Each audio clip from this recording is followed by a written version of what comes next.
Hello, everybody. You are watching Let's Talk About Prepping. I'm Tyler, your host, and this is going to be a little bit of an audio chat, a little bit of a chat of a return to the channel. I haven't put anything out in about 2 years, aside from some videos and live streams here and there. So, at first, I'm going to discuss my plans for the channel going forward. Then, we're going to devolve into a little bit of random chat with whoever shows up for the live stream. So, I am Tyler, and about 4 years ago in 2018, I started this channel because I wanted to start talking to people about prepping. I felt that a lot of the conversation on YouTube around prepping was unhelpful, and I wanted to share my perspectives. So, I started making videos about some basic down-to-earth approaches for prepping and things that I thought were missing in a lot of the fear porn and overhyped prepping discussions. But around 2020, the beginning of COVID, between a little bit of burnout and a little bit of disdain for where a lot of the general community discussion was going, I tapped out and haven't been doing much. But I feel like it's about time to start talking again, and I feel like this is how I want to do it, at least at first, having just some general discussion, talking to whoever shows up, and finding out who's in the community. I think that the demographic of the online prepping community has probably changed quite a bit over COVID and a lot of the events of the past couple years. I know from my personal life, I've seen a lot of people express interest in the realm of topics surrounding what we do. And so that's part of what's prompted me to want to reopen the discussion, because I think we've entered a phase of society and the world where some of us have talked about before, the slow decline into a slightly less comfortable reality than we have been used to. So I think we're seeing that with the economy, with the food situation, with a lot of, well, the basic factors that we all see in our everyday life. It's bringing our family and friends to the discussion. And so I felt like it was time to discuss my views on prepping once again.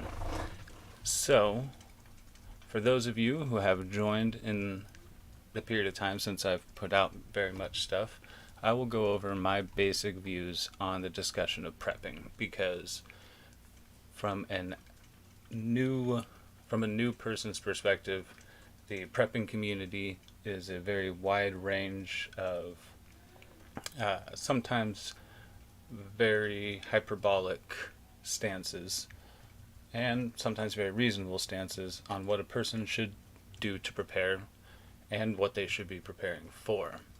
A lot of what got me into the prepping discussion was a lot of the very popular channels that seem to have a lot of the good information that definitely draw a lot of the views. Hey, Shaw's Prospecting, how you doing? There are those few channels that have enough of the answers correctly that they draw a lot of attention, and fact that they don't quite get everything, that don't quite think everything through to the last degree, ends up misleading a lot of people. And those are the kinds of discussions that I started off wanting to have. Oh, very, very cool, man. Awesome. I will hopefully see you soon. And a lot of prepping can become a little fantastical, a little over the top and down the rabbit hole in the imaginings that happen. And I think that a lot of people can be benefited by returning to basics, returning to mindset, and I guess, like I said, not going down the rabbit holes of a lot of the imaginary things that we see in online YouTube prepping discussion. I see the basics of prepping as being taking stock of your basic needs for life, and extrapolating out what you need to ensure those things for an extended period of time, and to ensure those resources in a variety of different situations, not just the fantastical, apocalyptic, or extreme situations that we see in a lot of prepping community discussions, but one thing that I've always talked about for a long time is hardening yourself against general economic hardship, a general change in the way that the world exists and the way that you live in it. And I think that we're seeing a lot of that over the past couple years, that we likely will not see some grand catastrophic event that will allow us to pull out all of our preps and react in a movie-esque kind of fashion, but we're going to see a variety of different changes of more or less unrelated, disconnected events that nevertheless culminate in a drastic change in our lifestyle and, like I said, the way that we live in the world. So prepping can never really be, or effective prepping can never really be any single thing that you do. It can never be any approach that there will never be a single moment in the future where you say, oh, it's a good thing that I did that because it's completely alleviated the situation. Because you'll never face any major single catastrophe. But it will always just be various hardships that life sends to you that you need to, if you've prepared well, you will simply find them alleviated to some degree. So my basic approach to prepping, and hey Shaw, doing good, just working a lot and trying to get this going again. So my basic approach to prepping, for those who have joined the channel somewhat recently, is starting with your basics of food, water, and prescription medications. Those are the three things that your average person is likely to need on a day-to-day basis to keep themselves going. From there, you're going to work out over the course of a week to all of the things that you absolutely need in the course of a week to get through that week. You're going to make a list of those things and extrapolate that out to 6 months. And over those 6 months, you will need to extrapolate out the supplies or the ways to gather those supplies for every single thing that you need for 6 months, and then onward from there. There's a lot of discussion to get into the minutia of that, and that's where a lot of the online prepping community gets off into the weeds. But I think that the vast majority of people will have their work cut out for them just getting their three basics of food, water, and prescription medications covered out for 6 months, either in storage or a solid unbreaking supply of those things. Hey Jeremy, how you doing? That I think a lot of the discussion that we get into in the prepping community of cool tools and interesting situations is more or less wasted on the vast majority of people who will not be able to use those things if they don't have their extreme basics taken care of. So that is a basic intro for those of you who have not seen a lot of my older stuff, and I apologize for not being so concise as I could be, but mostly just wanted to hop on here. I see we've got some people hopping into the chat, so I'm going to hop on over to them, and hopefully pretty soon I will be putting out some produced, edited content that will more concisely share with you my Vanessa, how you doing? My takes on what a person should be doing to be prepping. For those of you who are catching the first bit of this video at a later time, I appreciate you for watching, and if you don't continue on, please do go down into the comments and share with me things that you feel have been missing in the online YouTube prepping conversation, things that you'd like to hear someone talking about, questions that you have, or just topics that have been interesting you lately and you want to hear another perspective on. For those of you old dogs who have watched me in the past and have a favorite series you'd like to see a return to, please do let me know that which ones you wanted to see again. I do have a couple that I plan to revisit. Unfortunately, there are probably quite a few that will stay in the past, but if anybody has an interest in any of the older series, I'll see what I can do to revisit those. I do plan to continue on with the audiobook series when I get the chance to do that. Oh, well, thank you, Jeremy. Yep, I been trying to get my technical setup for a while, but I decided to go ahead and hop right into it tonight with both feet and make the commitment to just get going. So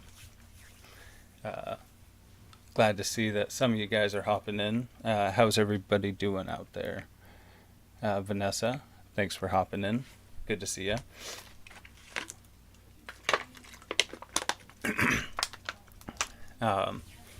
So yes, for those of you who've hopped in, I mostly have taken hiatus since the beginning of COVID.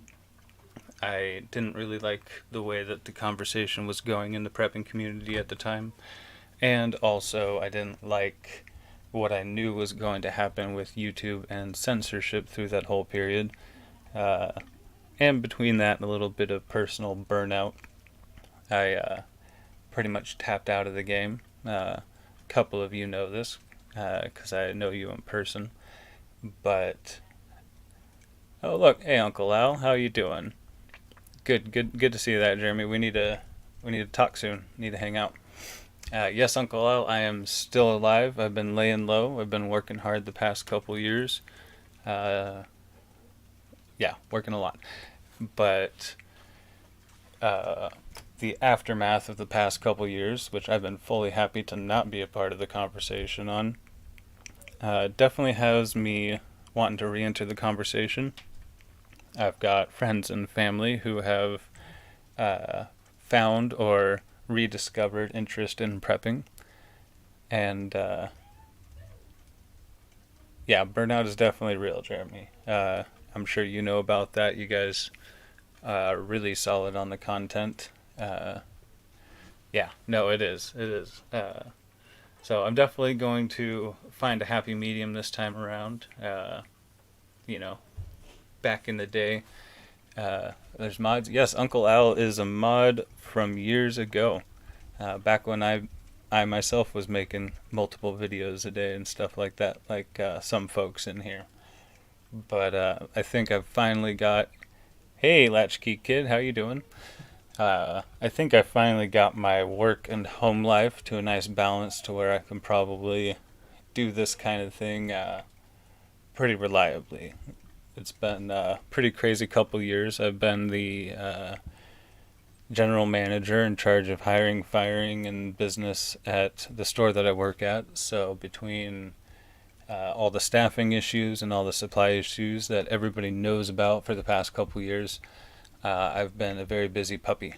So between that and, as we all know, it can be sort of tiring at the end of the day to get home after working overtime, and I just have not been in the frame of mind to restart a YouTube channel between all that. But I feel like at least we can hop on here and have some audio chats until I get my ass under me and figure out what we want to do for produced content and for a more general channel theme from there. But I've been missing talking to everybody. I've been missing the conversation, and I've got enough, like I've said, enough family and friends. Yep, same place there, Shaw.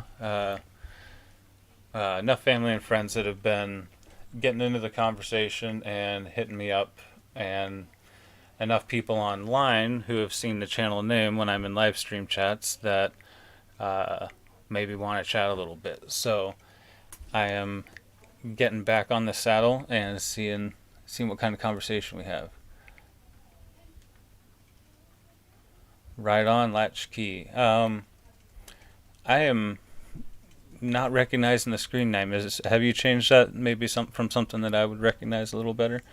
Uh, Otherwise, welcome to the chat. And cool. Idaho is a beautiful, beautiful place. Love it.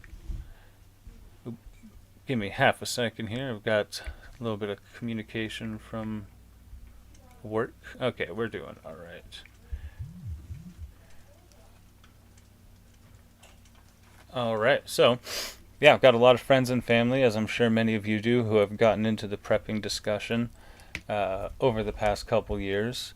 I think something about a global pandemic, global supply chain shortages, the threat of global war, the breakdown of all of society, and the loss of freedoms. Between those things, people are starting to realize that maybe a little bit of independence and self-determination is a good thing. And I'm all for it. In fact, I'm more than all for it. I have been hoping that things would scare my family and everybody else into a little bit more Liberty Garden. How you doing?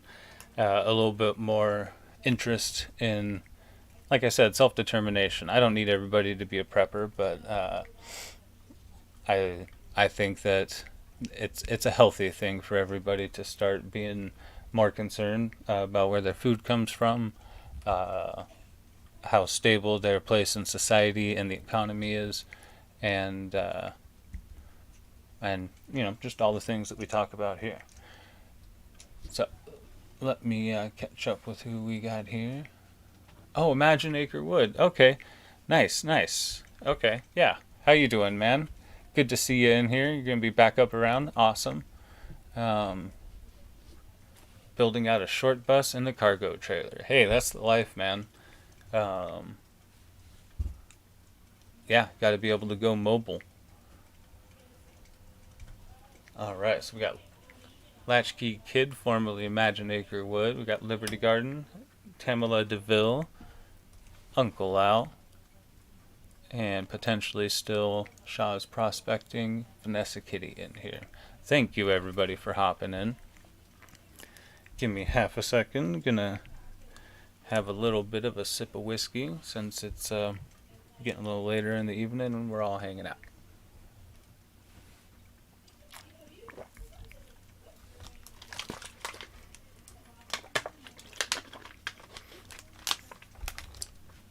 So nobody tell Canadian Prepper, but this is the second time that he's gotten me to re-enter the YouTube community. It was largely watching his videos and, well, partly out of interest and partly out of outrage that got me to start making... Married? No. Yeah, that got me making YouTube videos in the first place. And I never did pass it. Yeah. Back to the whiskey real quick. We'll return to the Canadian Prepper in a second. But I am sipping on Keeper's Heart. Hadn't heard about them before I saw them in the liquor store, but I have been trying different whiskeys lately, doing a little bit of well, I guess you could say teaching myself about the different varieties and what's good. I've been watching Rekieta Law, which I don't suggest to anybody who's easily offended, but to anyone who isn't, definitely go watch him. But he greatly values expensive whiskey, and I can't try expensive whiskey like he can, but I do like good whiskey, so I try the cheaper suggestions that he makes. Oh, am I doing all right? Sounds like I've lost a little bit of connection, but let me know if you got me and what you heard last.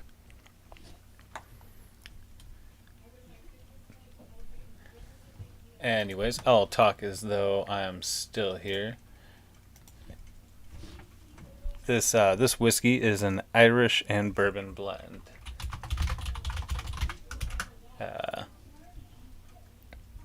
So I've been trying out different whiskeys, just either by suggestion or by what looks like it'd probably be good off the liquor store shelf. And this one, Keeper's Heart, was one that I hadn't seen before, but uh, it is a blend of Irish and bourbon whiskeys. And while I'm normally a bourbon guy, I've been experimenting off into the Irish and Scotches. And, well, an Irish and bourbon sounded pretty good. And it is. So that's what I'm sipping on. If any of you end up in my neck of the woods or are, then I will gladly share a drink with you. Oh, you lost connection. Okay, sorry. That does make sense. Yep. Well, my apologies to everybody who's not Jeremy. Anyways, yes, if anybody's in the North Idaho, Eastern Washington area, definitely let me know. And we do group meetups. Well, I've been shockingly absent, but there are group meetups all the time, and I'm happy to do it as well. Anyways, back to Canadian Prepper. He is one of the motivations, or anti-motivations, that got me doing YouTube in the first place. And recently, one of my cousins has said that she has gotten into prepping and all this stuff, and that's one of the people that she watches. And I'm just too indignant to not be putting out content to compete with that, because while I may never compete with Canadian Prepper by sheer volume, we'll see. I would at least like to be able to put my opinion in the ring for my family. And I haven't watched the guy in years, so I really can't dig him. But I also, well, don't dig him. Anyways, what are you guys up to lately? What's your current focus? What's your current project? What's your current gap in your preps that you are focusing on working on? And, well, what's going on out there?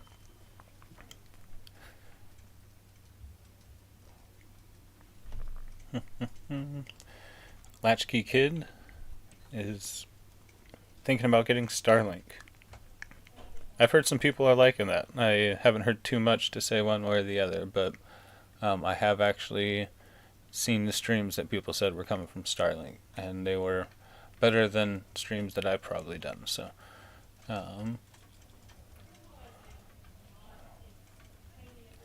yes, I've been out of the meetup chain for a while. I do this hermit thing that you might have seen people do, where I pretty much focus on work and nothing else for chunks of time. Been on the wait list for Starlink for over a year. No wait for the RV setups. And Uncle Al lost sound. Well, let me know, guys, if I'm losing connection or anything like that. May need to talk to my internet service provider company once and for all before I start doing this regularly. Trying to survive the drought.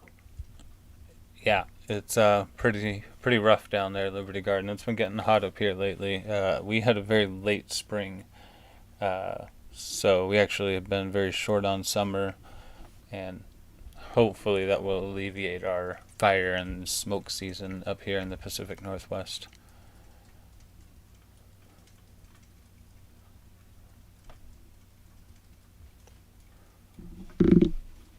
Okay. As for myself, it's been mostly continuing to increase food and, mostly food preps. I've always had a pretty large water supply, large water active storage, as well as very abundant water resources in my immediate vicinity. So, aside from increasing my water acquisition abilities, filtration, etc., mostly been focusing on food, some tangible preps, currency or tradables, and or ammunition and guns. Definitely made a few firearms acquisitions over the past few years, and that's been nice. anyways, that's mostly what I have been working on over the past while with my preps. I have also been preparing tangentially to acquire a little bit of land to put the old mini home onto down in my current area. For those of you who don't know, I do have a mini home that I built years ago. It's sitting up on some family property. A nice little 21 by 12 foot box, triple insulated, meaning double thick walls with insulation as well as double layers of Reflectix foil wrap. So it is a toasty little box, just waiting for a little bit of property to live on. So hopefully within the next year or so I will be acquiring a tiny little spit of land to drop that thing onto so that I can live in it and save money for a bigger spit of land to drop it onto. So that is my current prepping perspective, aside from general economic saving and prepping in that way, and staying fit. So anyways, love to hear from you guys in the chat what you're working on lately for prepping and just general independence and increasing your self-determination. South Dakota sucks for gold.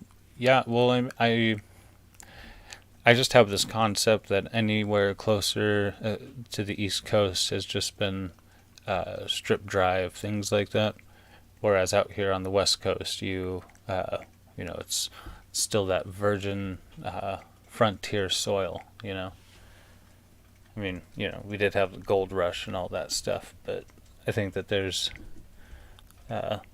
probably more resources to be had if one, especially in these smaller mines. But yeah, no, come on back, and sounds like you always did pretty well out here, so as long as you can get your hands on some decent claims. And hopefully this time around I'll have some spare time to come check it out with you.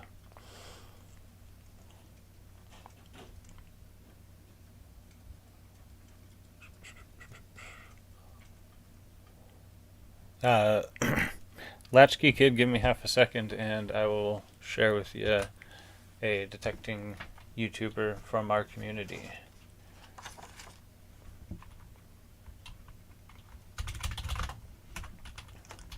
Pardon me, folks, for a second while I look this up. If you can entertain yourselves for about 60 seconds.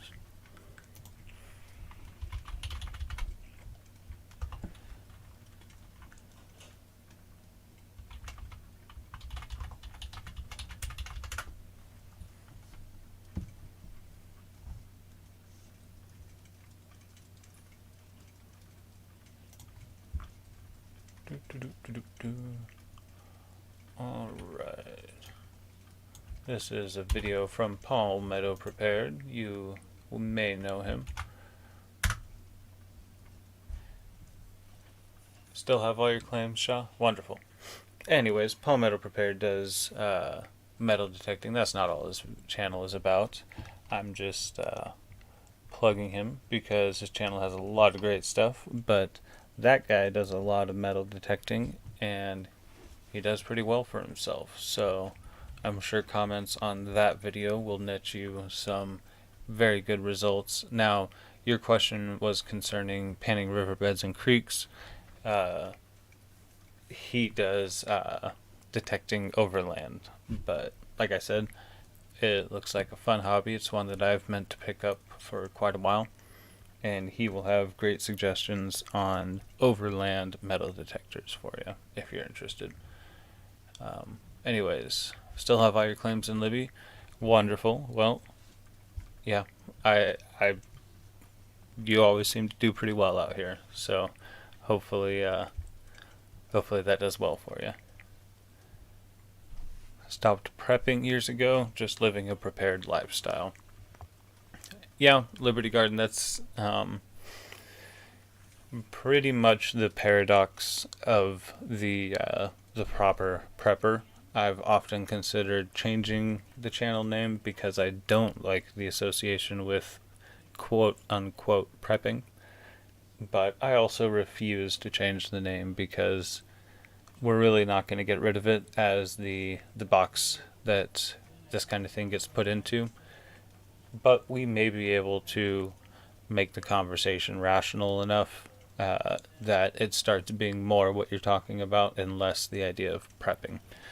That's sort of what I was getting at. A lot of you might not have been in the room at that moment, but when I was talking about why I originally started the channel and why it's named Let's Talk About Prepping, it's not just to refer to let's talk about prepping like everyone thinks of it as. It's let's talk about the concept of prepping. Why is it that prepping is, shoeboxed into this thing where it's about stacking. It's about stacking boxes of stuff. It's about guns and bullets and supplies and these things. I mean, obviously, those are the accoutrements of prepping, but we see that almost inevitably the truly devoted and serious preppers paint themselves into a prepared lifestyle, a lifestyle that is more sustainable, where their inputs are more sustainable, where their demands are less and are streamlined to their sustainable inputs. And it becomes less about prepping as we think about it and more about the lifestyle and the mindset. That is exactly the kind of differentiation that I started my channel wanting to talk about. And I mean, talking back to Canadian Prepper, not to say that he never, advocates that kind of mentality, but to me, at least at the time, his channel and various others of the popular mainstream high volume channels tended to create content that was, meant to be content. It was less focused on maintaining or obtaining and maintaining that prepared, somewhat minimalist but honed lifestyle, and more about the accoutrements of the prepping community and concept. And so, I mean, yes, I've often said that the whole goal of being a prepper is to one day not need to be a prepper because you've taken care of all of the immediate things that you might need and gotten your lifestyle into such a way that you don't have all of these massive demands for income and outgoing to upkeep your lifestyle. So many people in the modern world are essentially juggling income with expenditures and, living life on a day-to-day basis that if enough of those things become unreliable, then their life falls apart. Whereas many of the more experienced preppers end up in a situation where their lifestyle has changed to the point where they no longer are requiring as much income because their expenditures and requirements of resources have been reduced by all the changes that they've made. So, I mean, that is and has always been what I advocate for. So you're absolutely right, Liberty Garden. Best way to be is to stop prepping, as in collecting large amounts of things, not really changing your lifestyle, but just trying to use purchasing to alleviate, mostly your concern about what will happen if the world unilaterally changes your lifestyle for you all at once. And that's what a lot of people get into prepping for. They begin to realize the constant juggling act that the modern world is between the economy, the supply chain, and our individual lives. We live so that if any single thing in the chain, stops or messes up, a lot of stuff starts falling apart. And the past few years have shown increasing numbers of people that, the susceptibility that their lifestyle has to uh, the outside world, what happens. Anyways, I'm going to give it a second. Looks like might have a little bit of a hiccup. Let's see. Latchkey Kid says wants something that can get into the cracks of big boulders with to detect prior to panning. Let's see. So you're talking about in the water there, right, Latchkey Kid? You want a metal detector that you can get into the cracks of big boulders with to detect prior to panning. I am certain that there are underwater detectors. I'm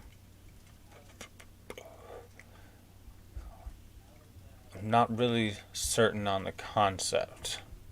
Overland detectors are working on the differentiation on bounce back from a piece of metal versus the dirt and stuff surrounding it. For underwater, I think that generally your best bet is to scoop out a sample of the sediment that's under the big boulder, and sort of visually inspecting it for dark sediments, like your black or rusty red soil, really fine stuff, to tell you whether or not panning out that spot is going to yield a lot. I'm not really sure. It doesn't need to be underwater. Okay, I see what you're saying. Doesn't need to be underwater, scanning the shoreline after floodwaters have receded. Okay. Yeah, that might work for you. I'm inclined to think that the stuff. I'm inclined to think that after floodwaters have receded, depending on where you're at, I mean, you might get some nuggets rolling out and stuff, but I think that the real stuff is going to be in like the flakes and the heavy soil that you get. So I would tend to think just getting a larger sluice if you're doing shoreline panning. Just getting a larger sluice to run as much volume as you can would probably be the best bet. But you'd want to know the legality on sluice, how much you can disturb the riverbanks where you're at. But with anything outside the center of the stream, I wouldn't expect, outside of like a heavy flood, to get like chunks, like nuggets or anything large enough where a feedback detector would give you a lot. I would just think your best bet would be to sluice pan a lot of it and see what you're getting.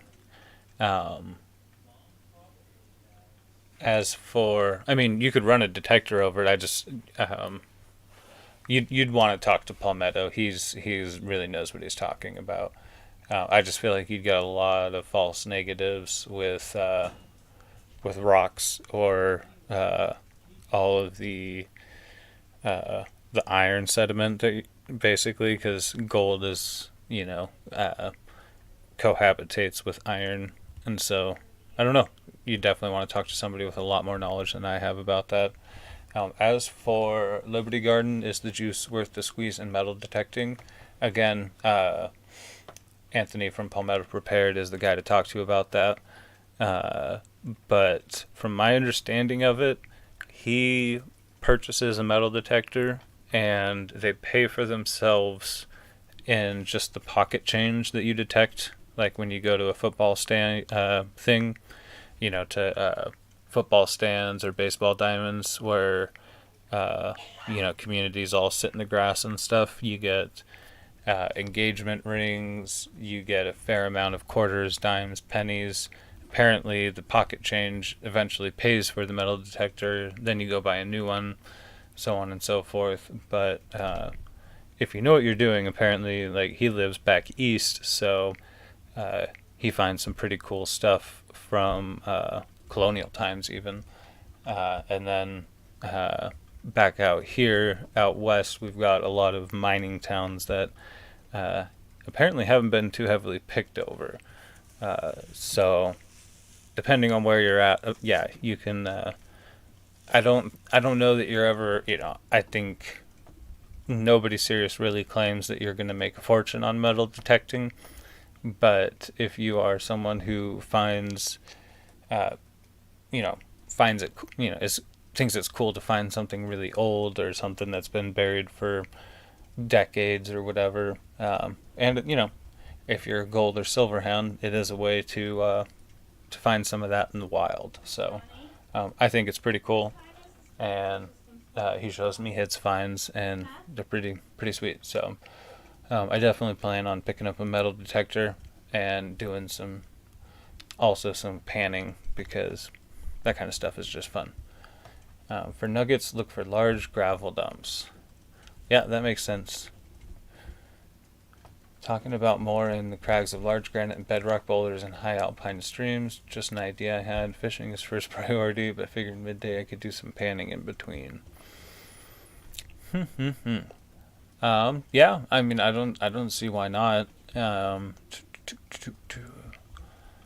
I don't know. Corn-fed life. How you doing? Howdy from the prairie. Well, howdy from the mountains. Um, yeah, I'm gonna be honest. I'd be speaking out my ass if I talked about metal detectors on rocks. I just don't know exactly how they work. Um, I mean, personally, if I've got a pan or a dredge or whatever, and I see some boulders, like, it's pretty safe bet that that's a prime spot to do some sluicing or panning or whatever. The downstream, that little downstream sweet spot of any boulder is going to be a pretty good bet. Um, the only thing is the stuff going to be at that boulder, or 20, 30, 40 yards downstream from that boulder that looks really good. Um, but no, I mean, I personally, if I wanted to try to actually make some money off of finding gold or silver in the wild, I'd be doing river panning or dredging before I'd be doing overland detecting. Um, and that really is going to be dependent on your area. Fortunately, where I live and in the general North Idaho area, there's pretty good chances for silver and gold. Um, so it's worth the messing around in the rivers. Uh, as hard as that is, it's grueling work, but sometimes you have to splash around in the river on a hot sunny day looking for gold. I don't know. Uh, but whatever sounds good. But yeah, no, I mean, latchkey. I'm not really sure about the physics and techniques and equipmentalization of finding out if a chunk of boulder has gold in it. Um, Short of taking a pickaxe to it and testing it, but take a bigger video and he can tell you. Yeah, so Shaw there is the guy that you want to talk to about placer mining. You want to check out his channel. He goes into well, he does a variety of things, but part of the thing that I think is really cool, he goes into formerly abandoned mines and reclaims the stuff that the people left behind. There's a surprising amount of precious metals and various things like that the guys back in the olden days pretty much left sitting there because they were too busy blasting and mining huge chunks of more. So when they shut up shop and left the place, they left plenty of stuff for people like Shaw's Prospecting to come along and claim and put the time into dredging out. So yeah, there's a surprising amount of stuff just sitting in old mines because they more or less a business decision one day told them to stop working. And even though maybe we can't just start blasting away again, there's a lot to be had out there. There's gold in them there hills, and silver, and lead arsenic. So be careful.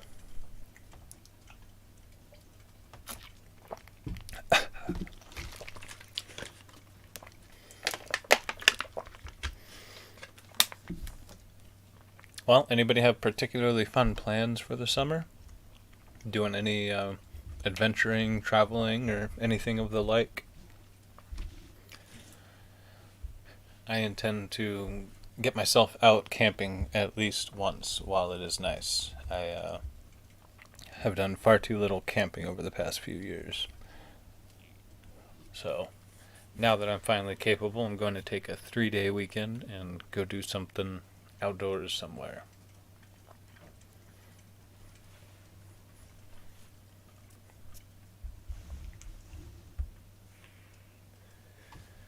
Let's see.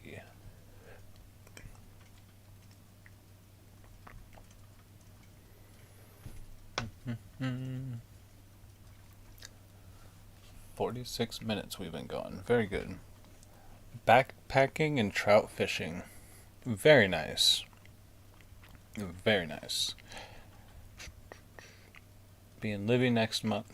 Wonderful. Well,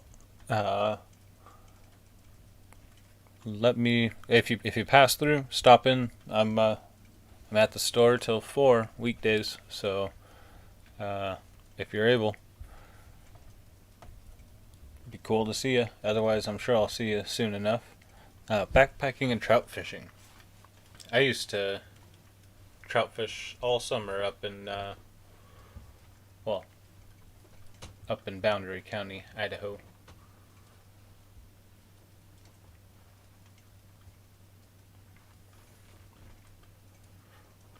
Backpacking sounds good. I haven't had the time off to go properly backpacking in years. To me, backpacking entails at least 3 or 4 days expeditioning through the woods. Very good shots. Very good. I was very spoiled as a teenager to have a Boy Scout leader who, shout out to Lyle, by the way, a Boy Scout leader who made sure that we did some very in-depth scouting stuff. We went on week-long hiking, camping expeditions each summer, and various other 10 and 20 mile hikes that lasted a day or two. So I didn't realize until I was an adult that most teenagers didn't get to go camping for multiple days on end, going on overland expeditions. But yeah, very fortunate to have had that, but I have not been able to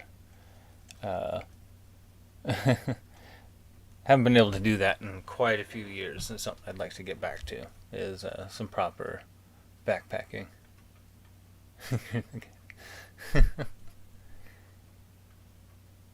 Guy that raised yak. Yeah, no. Yeah, I remember meeting you, Imagine Acrewood. We definitely. I think I still got either a shirt or a hat from you somewhere. Definitely. But yeah, for sure. I remember you.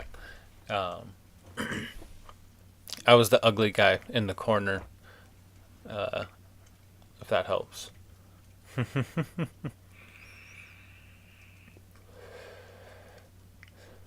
Selkirk Mountains, very nice.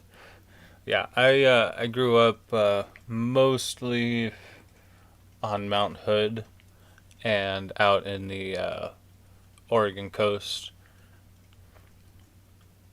and around the Three Sisters. Most of the places that we went for camping as a teenager in Oregon, which was a blessing and a curse. Fortunately, we were out, doing that a lot of the time. So Oregon has a lot of beautiful nature that once upon a time you could enjoy. So we did that. So those are but lately, as an adult, it is the North Idaho woods that I know the best.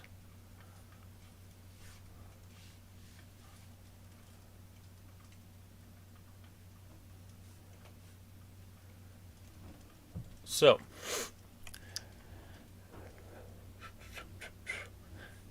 interestingly enough, uh, regardless of the fact that we've had a global pandemic, which I don't know, I think it's probably safe to say nowadays. I don't know, um, but it is not the anthrax that we always feared. Can I say that? I mean, the stream is still going at this moment, so let's see. We always feared, and I think that I'm correct in saying, let's talk about this for a second. Um, when the whole thing started in 2020, and we saw it start in 2019. I don't know about you guys, but fishing around Bend, yes, Bend is beautiful area. Sorry, side tangent. We're going back to the camping conversation. Um, let's see. If you're gonna live in Oregon, I would suggest living about an hour inland from the coast. Uh, I personally love Tillamook County for multiple reasons. The first of all being Tillamook Creamery is in Tillamook County, as the name might suggest to you. And Tillamook cheese and, well, all Tillamook dairy products are pretty much the best of that kind of product, or at least high in the quality range. So Tillamook is nice. It's a beautiful area. Uh, and a lot of Oregon, especially Bend, is very expensive to live in. And so I would definitely pick one of the more rural, beautiful areas. Uh, but yes, Oregon has some, Christmas Valley, Oregon, yes. Yeah, Oregon has some very beautiful nature. It's just a shame what they've done to the place. Yes, the ice cream shop. Yeah, we would go through when we would camp in Tillamook County. We would, which I believe Camp Merriweather is either in Tillamook County or the path to it, which Camp Merriweather is one of the large Boy Scouts of America owned lodges. So they would host Boy Scout camps there, very large property. Uh, and you could go as a Boy Scout troop and camp there in the off season, just sort of rent out one of the lots and stuff. But we would stop sometimes at the Tillamook Creamery, get a tour of the place, and they have the ice cream sample and gift shop and stuff, and that is good stuff. Um, that is the only cheese that pretty much any of my family members or siblings will purchase for their household because uh, we just like it. Anyways, yes, Oregon has some wonderful nature. Um, anyways, so yes, I think that any of us that were in the prepping community, I don't know what everybody's exposure is, but um, I remember hearing about Schmovid-19 like when it was a dozen or a couple dozen cases in China. Just because the overlap of the conspiracy and global watch community. Uh, if you're following some of these channels, like the Solar Weather Watchdog channel or the Global Pandemic Watchdog Anonymous 24-hour stream, these people are watching this stuff constantly, worrying themselves, usually over stuff that is never a thing. But, anyways, when this all started, we had our concerns about what it might turn into. And I think that we all watched as local sheriff's departments more or less reacted like they would if they pulled out their 9/11 anthrax response binder and enacted those policies. Um, the Red Dragon. I don't know. Are we still doing that? I remember. I mean, that's why we stopped the channel. Is all of that. Um, your mother owns a Westward Ho Motel and Davison Clark Automotive in Penn. Oh, that's cool, Shaw. Very cool. I haven't been to Bend in decades, so I couldn't say. But it is a beautiful area and very expensive. Um, anyways, fortunately, we didn't get an anthrax outbreak. I'm very happy about that. I mean, weaponized anthrax is a very ugly thing. I mean, I imagine that a lot of the people in this chat are old enough to remember that period of time. I was a young teenager in the post 9/11 period when we had the anthrax scare and all that, and the projections of what would happen if, uh, terrorist groups were to mail anthrax around. Um, and that's a very ugly thing. I mean, that stuff can spread, and that'd be bad. Um, but that's not what that being what the prepping community has supposedly been worrying itself. It was very disheartening to uh, see so much fear porn and hyperbole over what we've seen over the past couple of years. Um, well, we'll see what we can do. None of this is advice or professional opinion on any of the topics being discussed. Oh, have fun with the pizza, Shaw's prospecting. Um, I guess we'll see. Um, Point being, I think that a lot of what this has done for the prepping community is, well, hopefully, to switch to drones and poison gas. Well, I'll keep an eye out the window, and uh, fortunately, I changed my address to Ukrainian, so I got some free man pads and javelins. They just showed up one morning. It's great. Uh, so if I see any drones with poison gas foggers, I'll just take care of them and post it, claim that they're Russian. Uh, anyways, uh,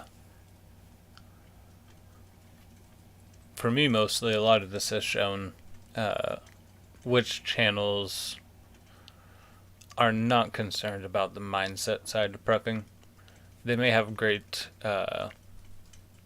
opinions and viewpoints on a lot of the other stuff, but um, hold on.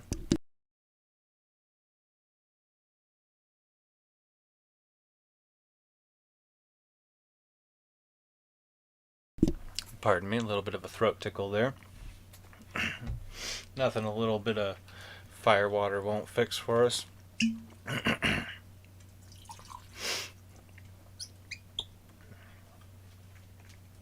But I think we can ask ourselves, uh, by looking back at channels over the past couple years, and I realize that my channel's history for the past couple years is pretty paltry. But I will honestly say, and this is part of the reason that I made uh, no videos for the past couple years, well, decent part of it, is I think it's better to not be talking. Well, forget who said it, but it is better to be quiet and to be thought an idiot than to open your mouth and to remove all doubt. And I try to be careful to never act like I know better than anyone else or condescend or anything like that. But part of the reason that I have kept my mouth shut over the past couple years is because I feel like the conversation has been fraught with the possibility of looking like an idiot. Uh, so there you go.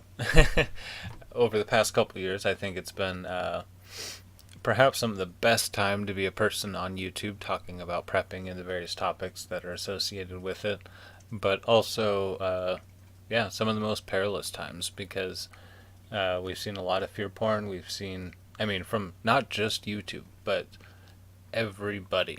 I mean, it has been honestly tempting for me just to make parody videos of mainstream media with how much they have followed the YouTube prepping fear porn algorithm, uh, spreadsheet for how to make a video to maximize on people's fear over their future and how world events might affect them. Uh, it's been almost, you know, uh, indifferentiable between a mainstream media video and a YouTube porn, fear porn video of, you know, because of what's happening with the COVID. Like, I've literally seen mashups between CNN and YouTubers who are trying to maximize on the fear portion of COVID and various other subjects. Uh, and part of that has reinforced why I've been happy not to be part of that conversation because it's been almost, like I said, undifferentiable. A lot of big channels went big money, medium channels died off, creators dropped dead. Yep, no, that's definitely happened. Um, and, it's always very telling uh, when channels lean into what will get clicks or, uh, what the trend of the community is versus sticking to a baseline of I mean, for me it always comes down to mindset. uh, I'm not really too concerned. I mean, it doesn't matter too much what the content of videos consists of, um, but you can always tell when looking at the broad scope of a channel's content what their mindset is. I mean, I think when you step back and look at mine, you see a deeply disturbed individual who can't focus on any single topic, but has interesting thoughts about the ones that he finds interest in, which I'm fine with. I'm fine with a scatterbrained approach as long as it's all authentic. And I think that, for those of you who have been around for the broad scope of my channel, you may be able to see. Oh, hello. Well, I think most of us are tired of being alone, but I don't think we need that kind of help. So, thank you, bot. But oh, yes, okay. I think we're hiding him. Okay, that's yes. If it wasn't for bots, I don't know what we'd do. Um, anyways, uh, derailed. Um, yes, but all of the things that I was saying are true and relevant. Anyways, I'm gonna scroll back through drones and poison gas. Um,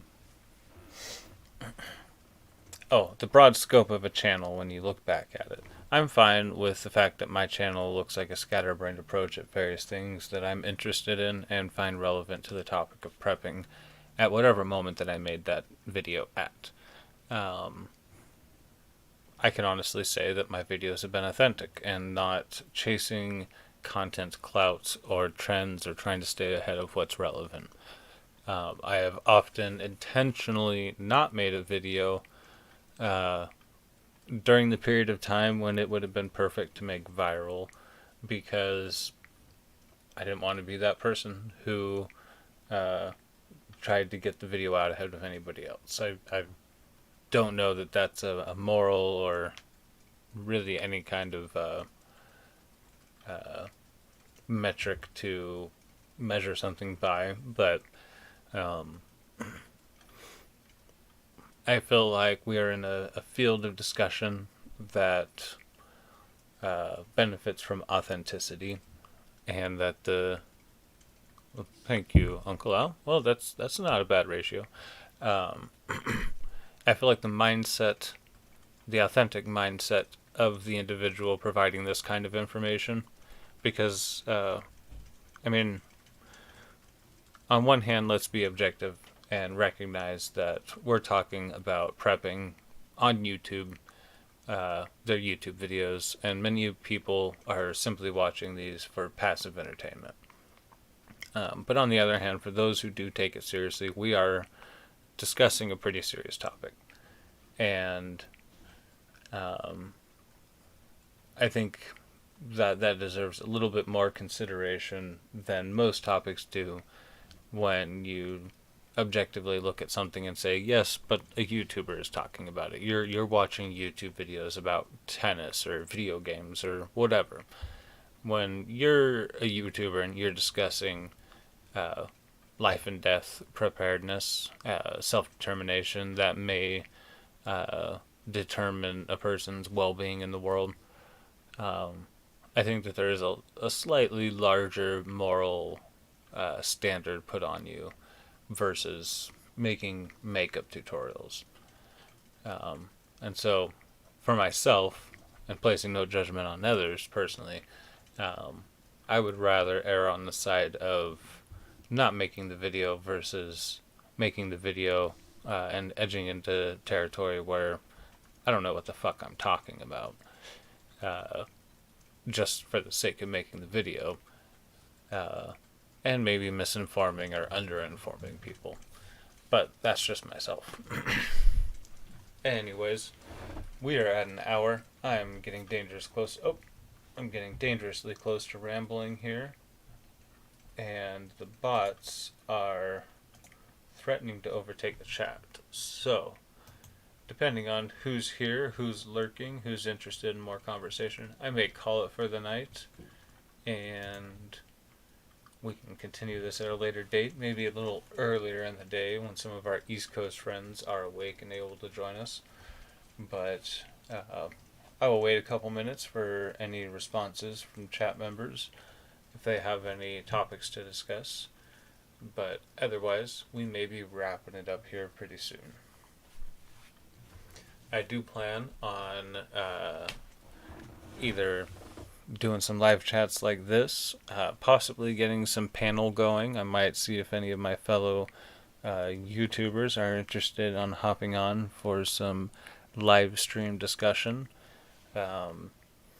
or just some produced content. If anybody in the comments in the post live stream video makes any suggestions as I ask them to do, I will consider making some edited, produced videos for the sake of that. Mostly, I'm trying to. We are the last of the OGs. I'm not sure about that. I think there's plenty of OGs out there. We'll just see who comes out of the woodwork, who's still around, as we get some videos out. Anyways, once I find my feet, find my audience, and my voice here, I suppose you could say, I will start producing some edited content. But to be honest, what I'm feeling lately, and a lot of the content I've been enjoying, and to be honest, sort of where a lot of the content seems to be heading, at least in the circles that I walk in, is sort of the either live stream or podcast style content. So obviously this community, this kind of content lends itself towards produced videos.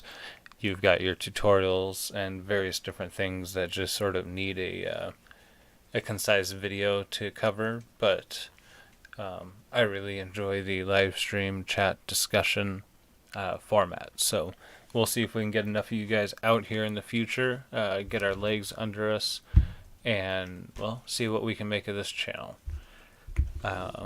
Anyways, thank you for those of you who have been sitting around watching. At least according to YouTube, I've got 5 of you in here still. I'm sure we've got some lurkers. We've got Uncle Al and, well, maybe a couple bots. But thank you, Uncle Al, for joining. It is good to see you. Yeah, a lot of shorts. That's been really popular. We'll see if we can scrounge some of those together.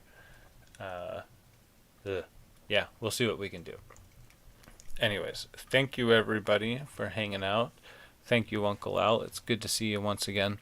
Heaven forbid anybody's listened through the follow-up live stream of this.